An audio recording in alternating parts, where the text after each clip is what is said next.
Assalamualaikum warahmatullahi wabarakatuh. Waalaikumsalam warahmatullahi wabarakatuh. Selamat pagi semuanya. Kami dari kelompok 2 akan mempresentasikan tentang pengertian Pancasila dan perkembangannya. Kami dari kelompok 2 ada 4 orang. Yang pertama ada Alimatul Izzah. Hai. Yang kedua ada Siska Lestari. Yang ketiga ada Dita Rehana Fitri. Hai. Dan yang terakhir ada saya sendiri. Kami dari kelompok 2 membagi pengertian Pancasila dan perkembangannya ini menjadi 4 subtopik. Yang pertama ada pengertian Pancasila. Yang kedua ada sejarah istilah Pancasila. Yang ketiga ada pengertian Pancasila menurut para ahli. Dan yang terakhir perumusan dan pengesahan Pancasila. Oke, next Mbak Siska.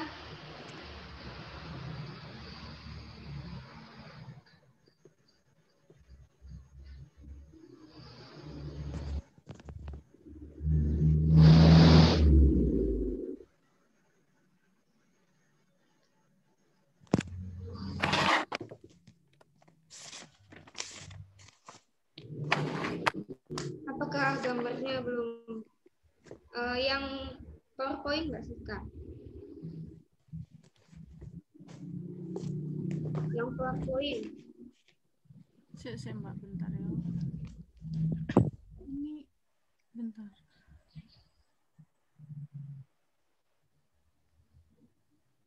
Saya bentar ya Mbak.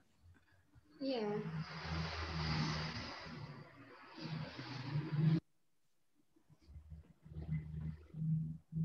Nah, Udah. Udah. Kita masuk ke materi pertama. Yang pertama ada pengertian Pancasila. Pengertian Pancasila ini akan disampaikan oleh Alimatul Izzah. Assalamualaikum warahmatullahi wabarakatuh. Waalaikumsalam warahmatullahi Wabarakatuh. Di sini saya mau mempresentasikan dari materi pertama mengenai bab pengertian dan Pancasila dan perkembangannya, yaitu pengertian Pancasila. Pancasila merupakan dasar dari negara Indonesia ini sendiri. Pancasila merupakan landasan dari segala keputusan bangsa dan menjadi ideologi tetap bangsa serta mencerminkan kepribadian bangsa. Dalam hal ini, Pancasila dipergunakan sebagai dasar mengatur pemerintahan negara. Pancasila juga merupakan kesepakatan bersama bangsa Indonesia yang mementingkan semua komponen dari Sabang sampai Merauke. Pengertian Pancasila ini sendiri ditinjau dari 3 segi. Yang pertama, pengertian Pancasila secara etimologis, yaitu pengertian yang mencangkup asal-usul kata dari Pancasila tersebut. Yang kedua, pengertian Pancasila secara historis, yaitu pengertian secara kesejarahan pembentukan suatu objek, yaitu Pancasila. Yang ketiga, pengertian Pancasila secara terminologis, yaitu yang pengertian Pancasila yang mencakup istilah penggunaannya, yang di dalamnya mencakup pembentukan dan keterkaitan antar budaya yang ada. Yang pertama, pengertian Pancasila secara etimologis. Pengertian Pancasila secara etimologis, Pancasila berasal dari bahasa Sanskerta India, di mana bahasa Sanskerta itu digunakan oleh kasta Brahmana untuk masyarakat biasa menggunakan bahasa Prakerta. Menurut pandangan Muhammad Yamin, pengertian Pancasila memiliki 2 makna arti. Yang pertama, panca artinya 5 dan sila dengan vokal I pendek artinya batu sendi, alas atau dasar. Dan yang kedua, sila dengan vokal I panjang yang artinya peraturan tingkah laku yang baik. Dalam bahasa Indonesia, khususnya dalam bahasa Jawa, diartikan sebagai susila yang memiliki hubungan dengan moralitas. Adapun secara huruf Dewanagari, I bermakna 5, memiliki arti aturan tingkah laku yang penting. Huruf Dewanagari ini yaitu huruf yang berasal dari India bagian utara, muncul dari kasta Brahmani pada abad kedua yang digunakan untuk menulis bahasa Hindia dan bahasa Sanskerta. Secara harfiah, Pancasila memiliki arti dasar yang memiliki 5 unsur.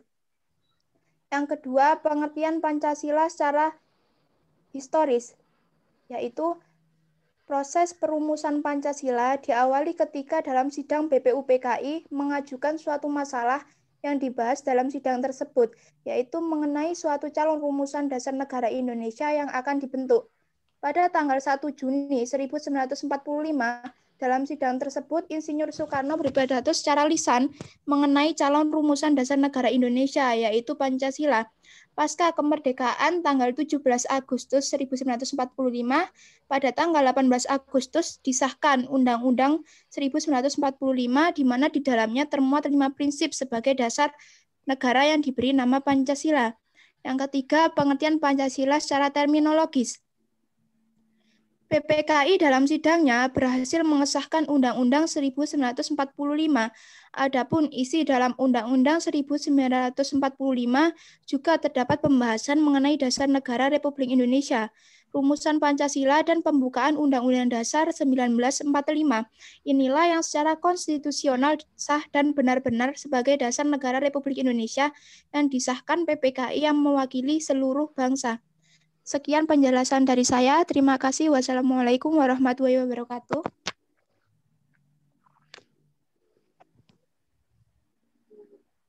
Next, Mbak Siska. Assalamualaikum warahmatullahi wabarakatuh. Saya di sini akan menjelaskan tentang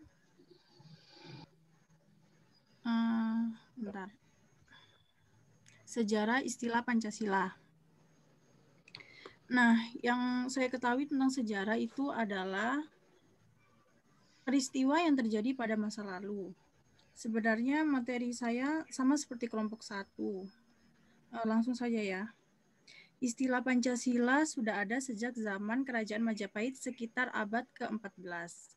Di dalam kitab Sutasoma karya Empu Tantular, dengan bahasa Sanskerta terdapat kata Pancasila. Nah, sebelum saya lanjutkan, mungkin yang kalian tahu Pancasila terdapat 2 arti, yaitu panca yang artinya 5 dan sila yang artinya dasar. Tetapi itu adalah istilah Pancasila, bukan artinya. Dan arti Pancasila itu ada dua. Yang pertama, Pancasila dengan huruf I yang dibaca pendek. Maksudnya itu Pancasila I-nya 1. Yang berarti berbatu sendi yang 5. Dan yang kedua itu Pancasila dengan huruf I. Pancasila I-nya 2, ada I-nya 2 yang berarti 5 tingkah laku yang utama atau pelaksanaan kesusilaan yang 5. Nah, di sini saya akan menjelaskan sedikit maksud dari 2 arti Pancasila itu. Di sini kan yang pertama artinya itu berbatu sendi yang 5. Nah, itu sama dengan maksud arti yang kedua. Pelaksanaan kesusilaan yang 5 maksudnya itu yang pertama tidak boleh melakukan kekerasan. Yang kedua tidak boleh mencuri.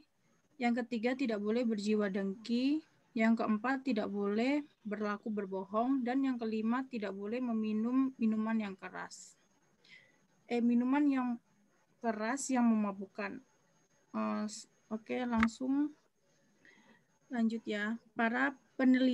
Para peneliti sejarah tidak menemukan dokumen lain yang memuat nama Pancasila selain pada kitab Sutasoma.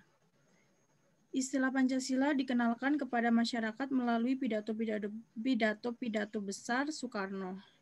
Ilham tersebut didapat Soekarno saat beliau dibuang ke Flores. Beliau banyak menulis dan merenung di bawah pohon. Namun, tidak banyak catatan sejarah yang menyatakan bahwa Soekarno adalah pencipta istilah Pancasila ini. Meski begitu, tetap saja Soekarno yang paling lantang dalam menyerukan Pancasila kepada masyarakat. Sekian dari penjelasan saya. Wassalamualaikum warahmatullahi wabarakatuh. Waalaikumsalam warahmatullahi wabarakatuh. Selanjutnya penjelasan tentang pengertian Pancasila menurut para ahli yang akan dijelaskan oleh Dita Rehana Fitri. Iya, terima kasih.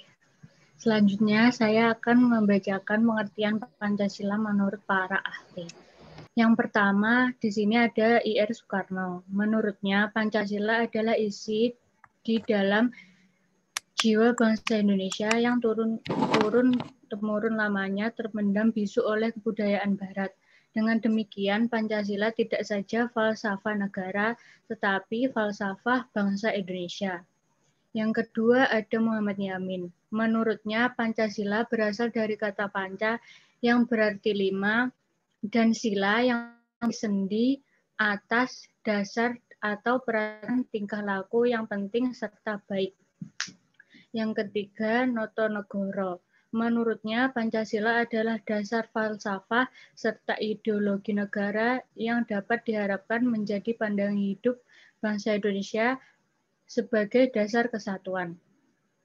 Pada tanggal 17 Agustus 1945, Indonesia memproklamirkan kemerdekaannya. Kemudian, tanggal 18 disahkan Undang-Undang Dasar 1945 termasuk pembukaan undang-undang di mana di dalamnya berisikan rumusan 5 prinsip sebagai satu dasar negara yang diberi nama Pancasila. Sejak saat itu, kata Pancasila menjadi bahasa Indonesia dan merupakan istilah umum. Walaupun dalam alinea 4 pembukaan undang-undang tidak termuat istilah Pancasila, namun yang dimaksud dasar negara Republik Indonesia adalah Pancasila. Hal ini didasarkan atas interpretasi historis terutama dalam rangka pembentukan calon rumusan dasar negara yang secara spontan diterima oleh peserta sidang secara bulat. Terima kasih.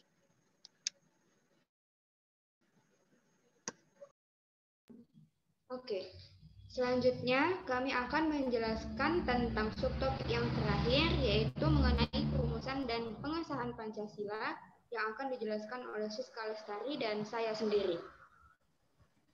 Assalamualaikum warahmatullahi wabarakatuh. Tadi kan saya sudah menjelaskan tentang sejarah istilah Pancasila. Nah, di sini saya juga kebagian menjelaskan sedikit tentang perumusan dan pengesahan Pancasila.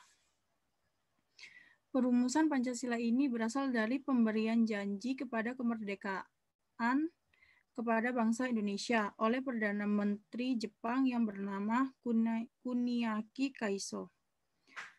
Pemerintah Jepang menjanjikan kemerdekaan bangsa Indonesia jika Jepang memenangkan peperangan.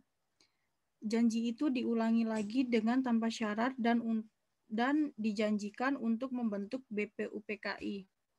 Yang singkatannya itu Badan Penyelidik Usaha-Usaha Persiapan Kemerdekaan Indonesia, yang bertujuan untuk mempelajari hal-hal yang berhubungan dengan tata pemerintahan Indonesia merdeka. Organisasi ini mengadakan sidang pertamanya pada tanggal 29 Mei sampai 1 Juni 1945 untuk merumuskan falsafah dasar negara bagi negara Indonesia. Adapun 3 orang yang menyumbangkan pemikirannya yaitu yang pertama Muhammad Yamin, Supomo, dan Soekarno. Dan pada tanggal 1 Juni 1945, Insinyur Soekarno yang berpidato mengenai 5 dasar negara yang merupakan satu kesatuan yang utuh yang disebut dengan Pancasila dan diterima baik oleh peserta sidang. Oleh karena itu, tanggal 1 Juni 1945 diketahui sebagai hari lahirnya Pancasila. Pada sidang BPUPKI ini dibentuk panitia kecil atau panitia 9. Panitia kecil ini mengadakan rapat dengan tokoh-tokoh BPUPKI dan menghasilkan Piagam Jakarta. Di dalamnya terdapat rumusan dasar negara yang kelak menjadi dasar negara Republik Indonesia. Sekian.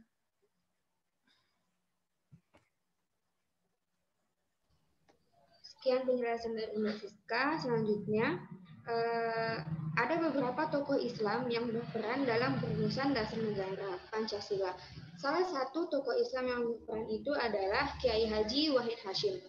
Seperti yang kita ketahui, bahwa Panitia 9 yang salah satu anggotanya adalah Kiai Haji Wahid Hasyim merumuskan Piagam Jakarta dengan salah satu bunyi yaitu ketuhanan dengan kewajiban menjalankan syariat Islam bagi pemeluk-pemeluknya.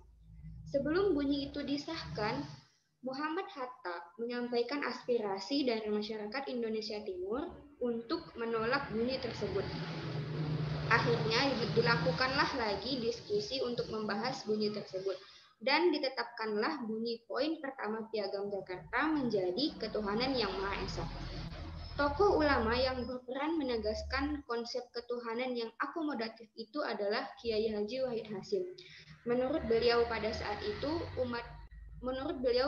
itu, ketuhanan yang Maha Esa merupakan konsep tauhid dalam Islam, sehingga tidak ada lagi alasan bagi umat Islam untuk menolak konsep tersebut.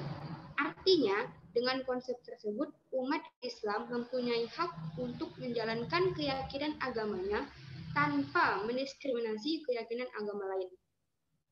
Kemudian, Pancasila pada masa Orde Lama. Masa Orde Lama merupakan masa pencarian bentuk implementasi Pancasila, terutama dalam sistem ketatanegaraan. Pada masa ini, Pancasila diimplementasikan dalam 3 periode.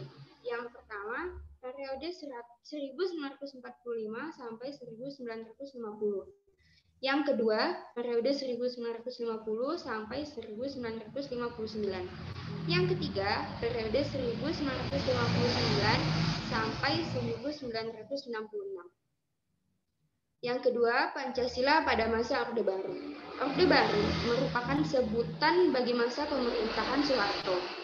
Masa ini berlangsung dari tahun 1966 sampai 1998.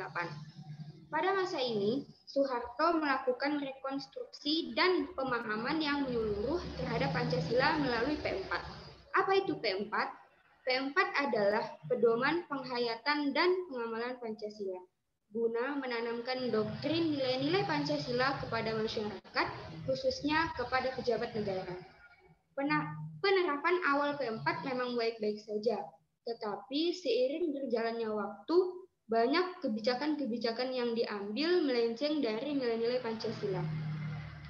Pancasila pada masa ini ditafsirkan sesuai dengan kepentingan kekuasaan pemerintah, tetapi tertutup bagi tafsiran lain. Yang terakhir, Pancasila pada masa reformasi. Secara harfiah, reformasi berarti menata ulang hal-hal yang menyimpang. Di era reformasi ini, Pancasila seakan tidak memiliki kekuatan untuk mempengaruhi dan menuntun masyarakat. Elit politik dan masyarakat terkesan tidak peduli dalam melakukan implementasi nilai-nilai Pancasila dalam kehidupan berbangsa dan bernegara. Sebab utamanya sudah umum kita ketahui. Ini semua karena rejim Orde Lama dan Orde Baru menempatkan Pancasila sebagai alat kekuasaan yang otoriter. Pancasila pada masa reformasi tidak jauh berbeda dengan Pancasila pada masa Orde Lama dan Orde Baru. Masih banyak tantangan yang harus dihadapi, seperti KKN dan globalisasi. Oleh sebab itu, kita harus melaksanakan Pancasila sesuai dengan nilai-nilai yang dikandungnya, serta mengembangkan toleransi dan pluralisme di dalam diri kita masing-masing. Sekian penjelasan dari kelompok 2. Terima kasih atas perhatiannya. Mohon maaf jika ada salah kata. Kemudian untuk sesi tanya jawab ini, kami hanya menerima maksimal 4 pertanyaan. Dan jika dari pertanyaan teman-teman itu tidak bisa kami jawab, kami meminta bantuan kepada teman-teman yang lain, kepada audien yang lain yang berkenan menjawab dan tahu jawabannya untuk membantu kami menjawab pertanyaan tersebut. Silahkan kepada teman-teman apakah ada yang ingin ditanyakan.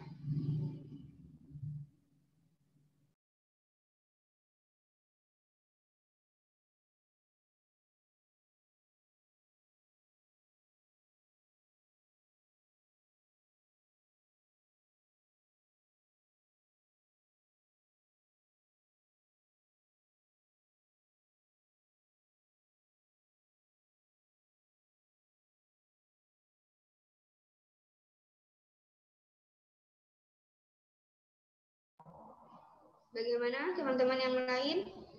Atau mungkin ada kalimat yang kurang jelas dan ingin diulang penjelasannya?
Assalamualaikum Mbak Moderator.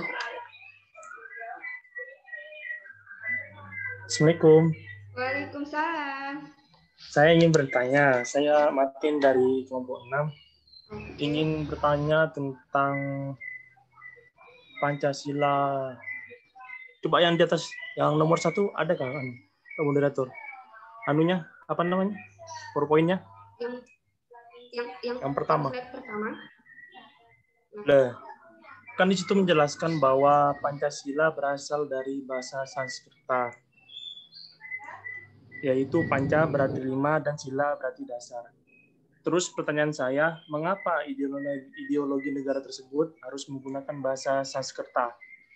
Kenapa tidak bahasa Indonesia? Bentar. Mungkin itu dari saya. Assalamualaikum warahmatullahi wabarakatuh. Waalaikumsalam.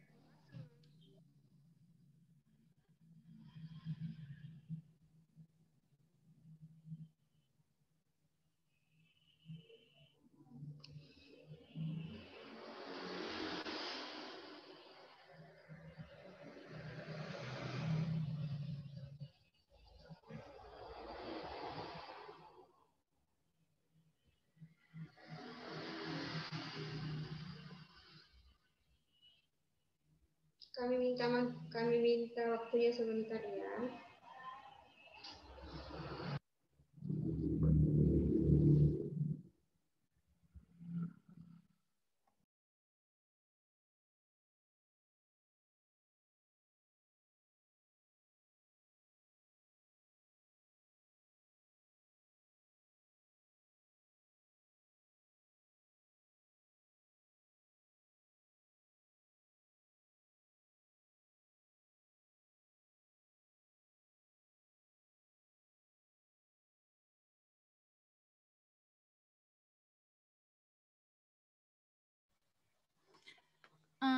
Assalamualaikum warahmatullahi wabarakatuh.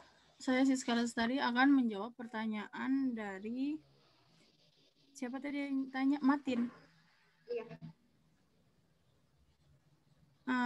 Pertanyaannya itu tadi, kenapa Pancasila harus menggunakan bahasa Sanskerta? Kenapa harus bahasa Sanskerta? Kenapa enggak bahasa Indonesia? Nah, tadi kan di sejarah istilah Pancasila kan saya sudah jelasin.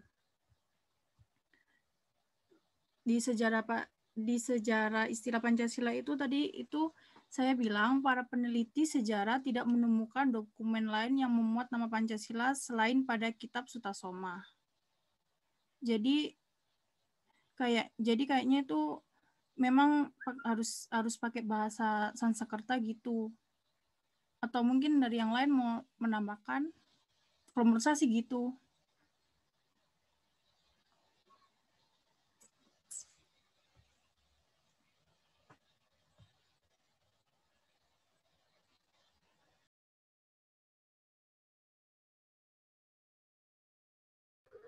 Bagaimana, Martin? Apakah puas dengan jawaban teman-teman kami? Mungkin ada yang lain mungkin kurang puas. Assalamualaikum warahmatullahi wabarakatuh. Saya izin menambahkan pendapat saya mengenai pertanyaan tadi, kenapa tidak menggunakan bahasa Indonesia, malah menggunakan bahasa Sanskerta. Dalam bahasa sehari-hari kita, bahasa kita juga tercampur dengan bahasa Sanskerta atau bahasa Jawa kuno. Pada masa itu peradaban Hindu datang ke Indonesia, di mana bahasa Sanskerta itu lebih dikenal daripada bahasa Indonesia. Maka dari itu untuk bahasa dasar dari Pancasila menggunakan bahasa Sanskerta. Terima kasih.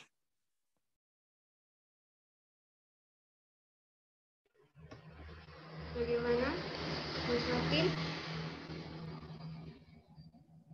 Oke, terima kasih. Sama-sama. Apakah ada pertanyaan yang lain?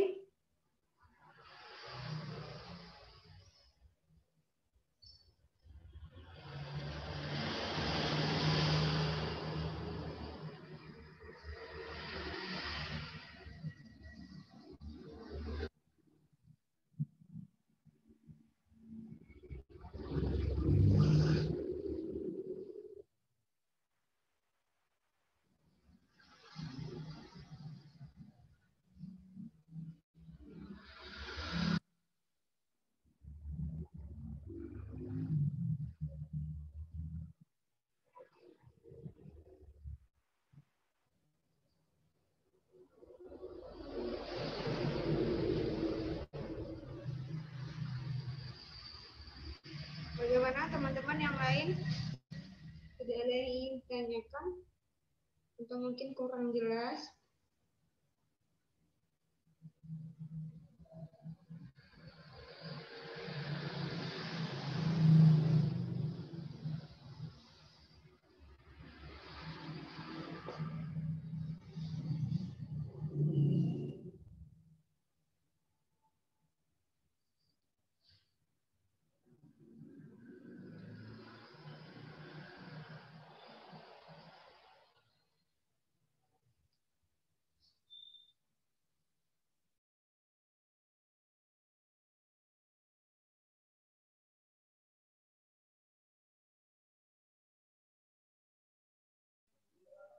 Saya izin bertanya.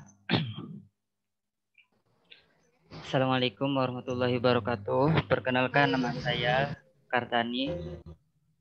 Saya di sini ingin bertanya, dari jadwal rencana sidang resmi pertama, BP UPKI membicarakan dasar negara dari tanggal 28 Mei sampai dengan 1 Juni 1945. Pada tanggal 29 Mei yang menampilkan pembicara antara lain Muhammad Yamin, Margono, Srodiningrat, Wiranata, dan Kusumah, dan lainnya. Pertanyaan saya, apa yang disampaikan, apa substansi pidato yang disampaikan oleh Muhammad Yamin di waktu tanggal 29 1945? Poin atau intisari yang disampaikan oleh Muhammad Yamin waktu sidang pertama BPUPKI. Terima kasih.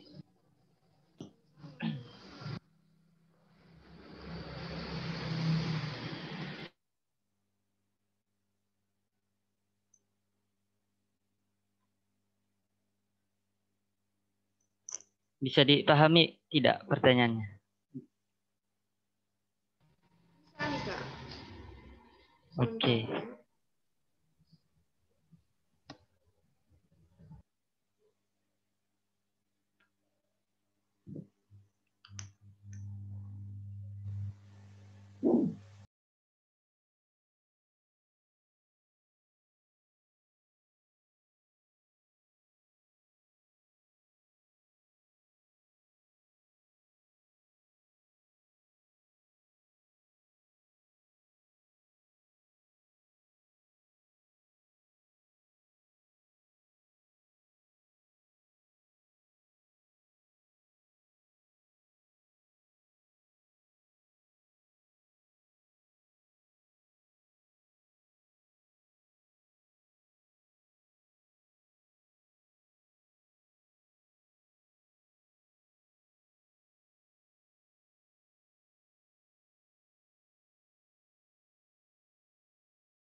Assalamualaikum warahmatullahi wabarakatuh. Waalaikumsalam warahmatullahi wabarakatuh. Menurut pertanyaan dari Kartani tadi, poin-poin penting yang disampaikan oleh Muhammad Yamin pada sidang pertama BPUPKI pada tanggal 29 Juni, benar? Ya, siap. Dalam sidang tersebut ada tiga tokoh yang menyampaikan gagasan atau usulan dasar negara. Yang pertama ada Mr. Muhammad Yamin, ada Profesor Dr. Mr. Supomo, dan yang terakhir ada Insinyur Soekarno. Oke, Mr. Muhammad Yamin menyampaikan 5 usulan dasar negara. Yang pertama, beliau menyampaikan asas peri kebangsaan. Yang kedua, beliau menyampaikan asas peri kemanusiaan. Yang ketiga, beliau menyampaikan asas peri ketuhanan. Yang keempat, beliau menyampaikan asas perikerakyatan, dan yang terakhir beliau menyampaikan asas kesejahteraan rakyat. Sekian jawabannya. Apakah sudah cukup puas dengan jawaban kami?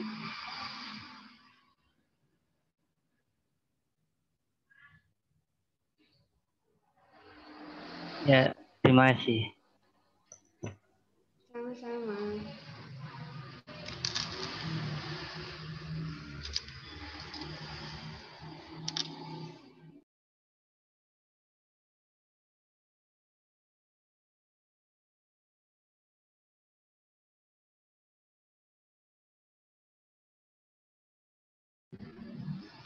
Selanjutnya, apa masih ada pertanyaan lagi yang ingin ditanyakan? Saya mau bertanya, Mbak. Silakan. Baik, perkenalkan nama saya Elda, saya dari kelompok 4. Saya mau bertanya mengenai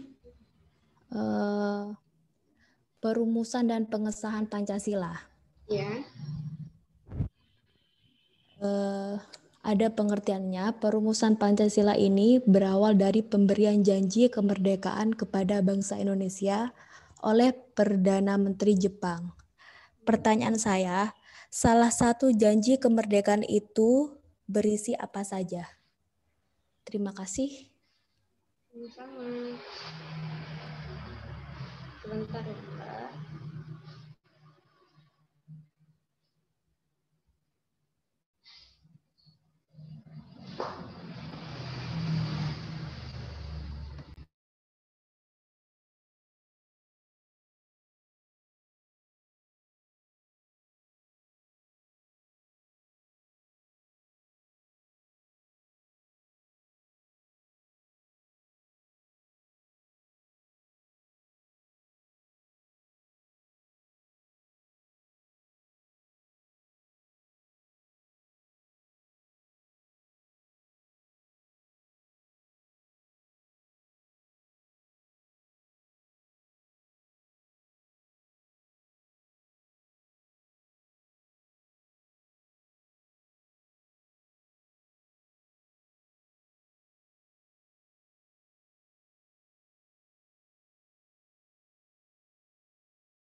Assalamualaikum warahmatullahi wabarakatuh.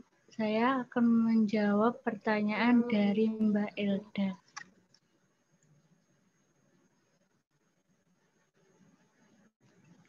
Janjinya itu adalah diwujudkan Jepang membentukkan organisasi BPUPKI.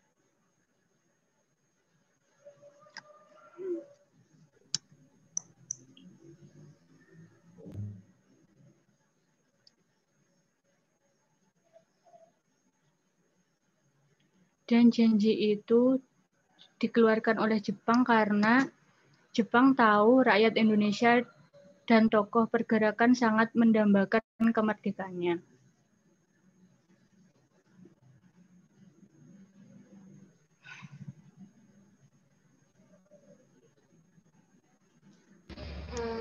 Jadi kesimpulannya gini, ada salah satu Perdana Menteri Jepang yang menjanjikan kemerdekaan kepada Indonesia.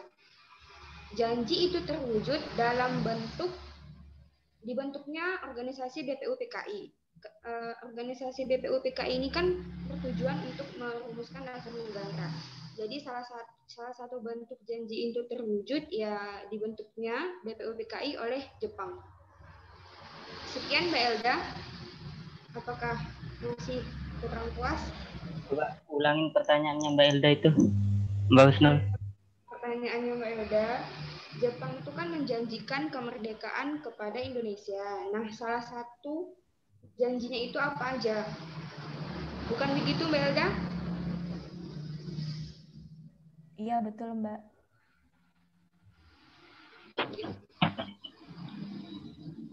Jadi salah satu bentuk janjinya itu terwujud, ya dibentuknya BPUPKI untuk merumuskan dasar negara Pancasila. Iya, terima kasih. Saya sudah puas dengan jawabannya. Kami sudah menerima 3 pertanyaan. Untuk pertanyaan terakhir, barangkali ada yang ingin ditanyakan lagi.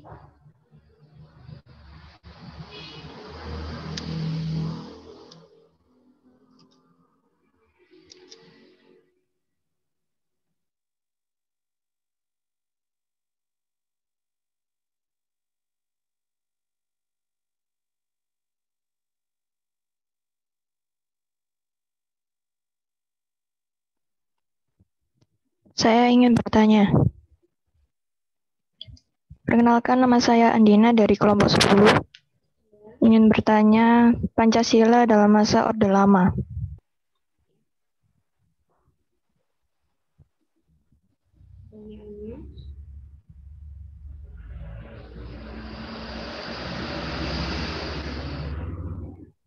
Apa yang terjadi jika Presiden Soekarno tidak memutuskan untuk memberlakukan konsep Nasakon ketimbang Pancasila di akhir dekade 1950-an? Terima kasih. Bisa diulang, Mbak?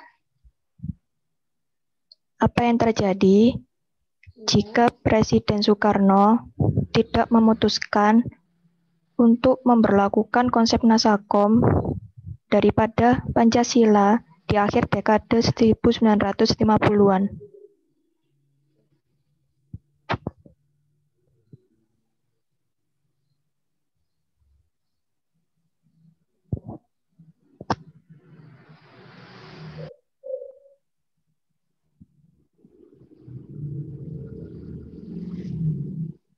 Saya minta waktunya sebentar.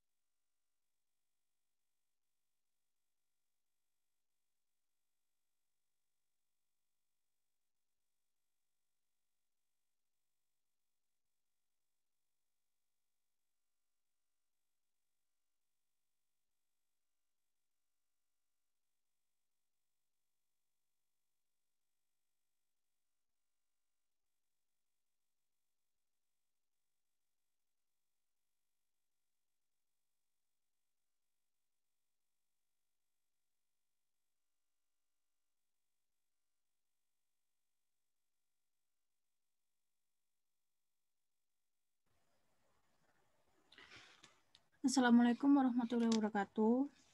Saya akan menjawab pertanyaan dari Mbak Andina.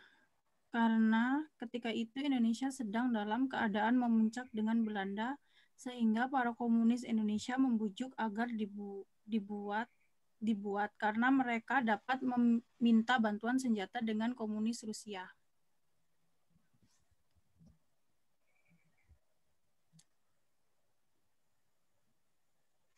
Itu jawaban dari Mbak Siska. Gimana Mbak Andina? Ya, terima kasih. Sama-sama. Kami sudah menutup sesi tanya jawab ini karena kami sudah menerima 4 pertanyaan.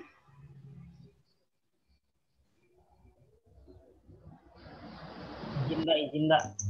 Saya tidak paham yang terakhir tadi, pertanyaannya gimana dengan jawabannya? Kurang paham. Bisa diulangi yang terakhir tadi? Iya, betul. pertanyaan dari Mbak Andina itu, apa yang terjadi jika Soekarno tidak melakukan konsep Nasakom di akhir tahun 1950-an? Yang terjadi kan jika tidak mengesahkan konsep Nasakom. Jawabannya Mbak Siska gimana tadi? Mbak Siska gimana tadi jawabannya? Bentar. Tadi kan pertanyaannya kan mengapa Presiden Soekarno memutuskan atau tidak memutuskan sih?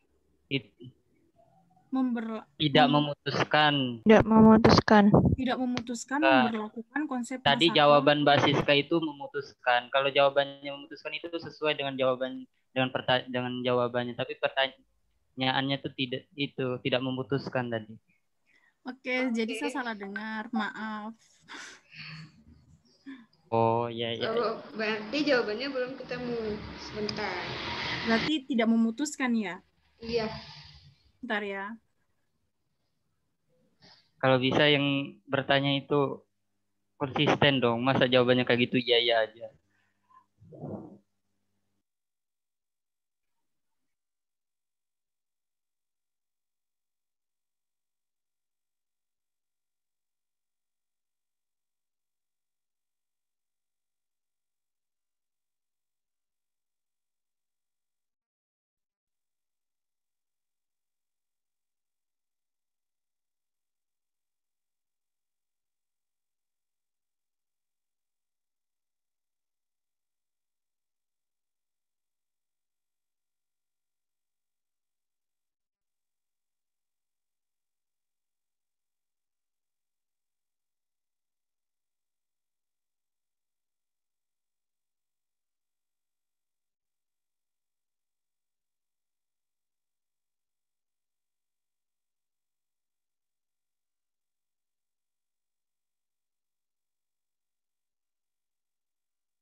Saya akan menjawab pertanyaan dari Mbak Andina. Saya ulangi pertanyaannya, apa yang terjadi jika Soekarno tidak melakukan konsep Nasakom?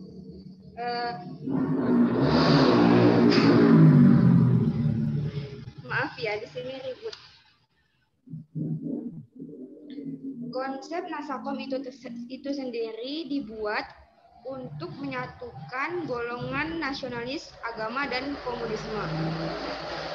Jadi dapat dibayangkan jika konsep Nasakom ini Soekarno khawatir jika ketiga golongan itu melakukan pertentangan atau bisa jadi ketiga golongan itu akan mengalami perpecahan. Jadi Soekarno berpikir bagaimana jika tiga golongan ini disatukan dengan konsep Nasakom itu. Apakah bisa dipahami?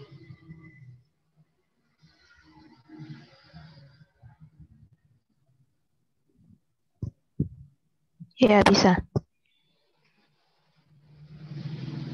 Mbak, ulangi Mbak. Itu sekali lagi. Itu ini belum selesai.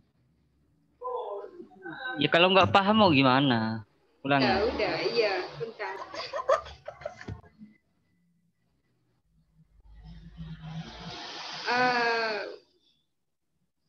Sebentar.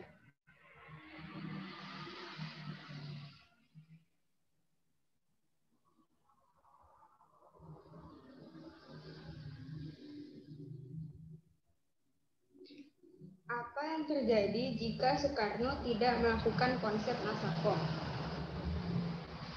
Mungkin yang terjadi adalah ketiga golongan ini, yaitu nasionalis, agama, dan komunisme, akan mengalami perpecahan. Jadi, untuk mengantisipasi perpecahan itu, Soekarno membuat konsep Nasakom guna menyatukan ketiga golongan itu. Daripada terjadi perpecahan, ya lebih baik disatukan. Apakah bisa dipahami?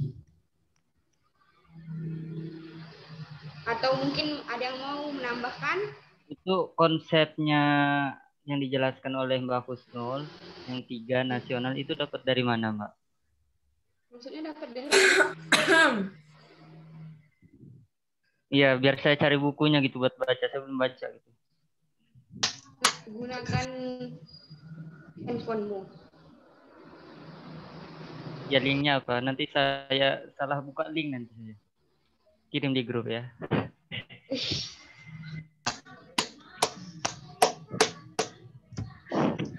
Apakah sudah cukup puas dengan jawabannya?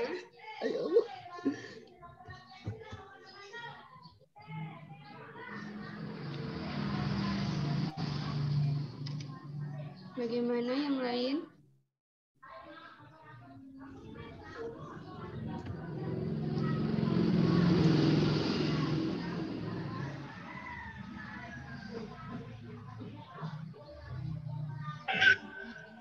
Mungkin saya bisa menambahkan, Mbak. Oh, silakan. Oh, jadi begini Mas Anang atau Mbak Andina, menurut saya sebelumnya nama saya Sultan Norvia Sajid dari kelompok 10. Ini keluar dari masalah kelompok ya. Jadi menurut saya karena kita harus mengerti dulu Nasakom itu apa. Kan Nasakom ya kepanjangannya nasionalis, ya nasionalis agama sama komunis kan. Ya mungkin tuh diciptakan sama si Pak Soekarno kan buat pemersatu gitu. Jadi misalnya enggak secara seharusnya mungkin pada zaman reformasi dulu banyak sekali terjadi perpecahan atau ketidaksetujuan antara komunis, terutama komunis dan agama gitu kan. Mungkin konsep Nasakom ini diciptakan untuk mensatukan itu, dan apabila ini tidak terjadi, mungkin pada saat itu perpecahannya malah semakin menggalak dan terjadi kerusuhan-kerusuhan atau mungkin peperangan seperti yang terjadi di masalah etnis kemarin di Solo, atau yang lainnya mungkin terjadi juga di Orde Baru, meskipun di Orde Baru atau reformasi. Ya pokoknya di situ. Mungkin itu akan terjadi lagi seperti itu. Makanya mungkin saat itu diperlukan ya. Meskipun ujung-ujungnya tetap saja terjadi G30 SPKI. Ya mungkin seperti itu saja. Terima kasih. Terima kasih untuk bantuan menjawabnya. Baiklah teman-teman, karena kami sudah menerima 4 pertanyaan. Sesi tanya jawab ini kami tutup. Apakah ada yang ingin menambahkan lagi, tapi bukan pertanyaan ya?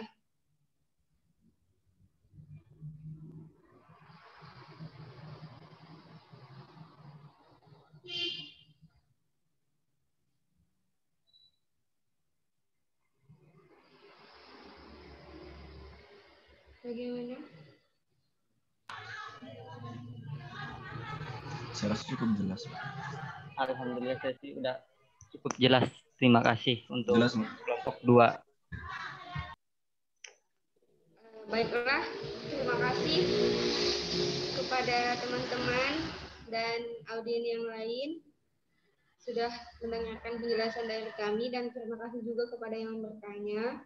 Semoga apa yang kami sampaikan dapat bermanfaat nantinya bagi teman-teman semua. Maaf jika jika ada salah-salah kata dan jawaban yang kurang memuaskan. Maaf jika ada salah-salah kata dan jawaban yang kurang memuaskan. Kami akhiri. Wassalamualaikum warahmatullahi wabarakatuh. Waalaikumsalam warahmatullahi wabarakatuh. Serahkan kembali ke Bapak. Oke, terima kasih kelompok 2 yang sudah membahas secara singkat tentang pengertian atau definisi Pancasila dan perkembangannya. Tadi juga sudah diungkap tentang bagaimana Pancasila itu kenapa landasan atau dasarnya, kenapa kok Pancasila, kenapa kok tidak bahasa Indonesia, itu sebenarnya tadi sudah cukup konkret. Nanti teman-teman bisa banyak membaca di referensi-referensi yang lain berkaitan dengan nama Pancasila. Tadi beberapa ahli dan beberapa pakar sudah dijelaskan juga tentang makna Pancasila, mulai dari 5 sila, kemudian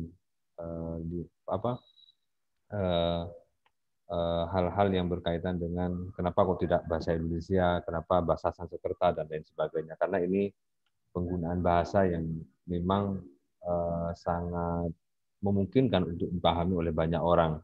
Sehingga bahasa Sanskerta itu bahasa-bahasa yang memang memiliki makna yang cukup kompleks, sehingga kita pun bisa memahami secara jelas tentang substansi dari penggunaan bahasa itu. Karena di buku-buku atau referensi-referensi yang memuat tentang deskripsi atau pengertian Pancasila itu juga sudah banyak, termasuk di buku hijau yang kami tulis dari seluruh dosen mata kuliah Pancasila itu juga sudah dijelaskan kenapa namanya kok Pancasila, kenapa kok 5 sila, dan seterusnya. Termasuk yang berkaitan dengan pertanyaan terakhir, adanya Nasakom yang merupakan koalisi dari pemerintahan Soekarno di akhir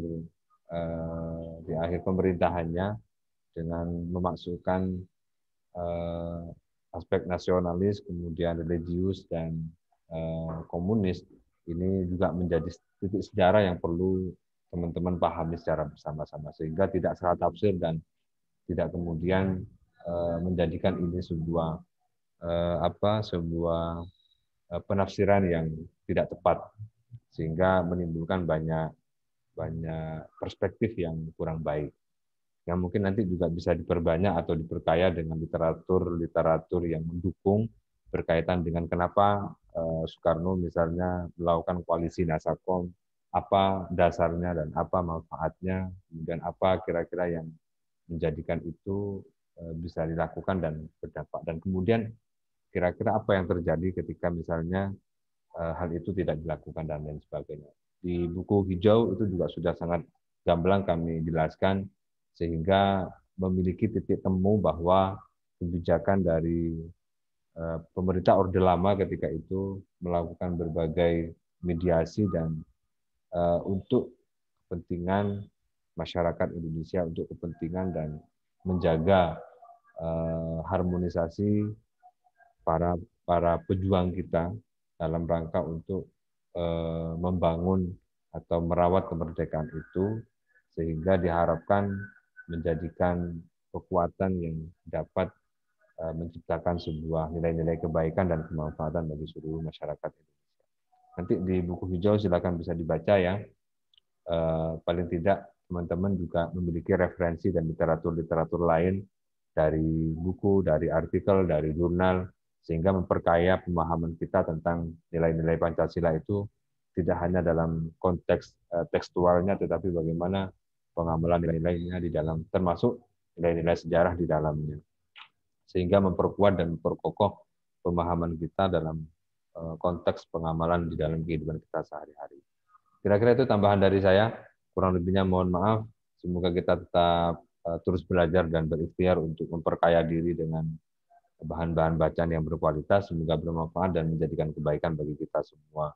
Jangan lupa tetap mengamalkan nilai-nilai Pancasila di dalam kehidupan kita sehari-hari, minimal selalu berbuat baik atau tidak membuat orang lain rugi atau merugikan orang lain. Terima kasih. Semoga bermanfaat. Assalamualaikum warahmatullahi wabarakatuh. Waalaikumsalam warahmatullahi wabarakatuh.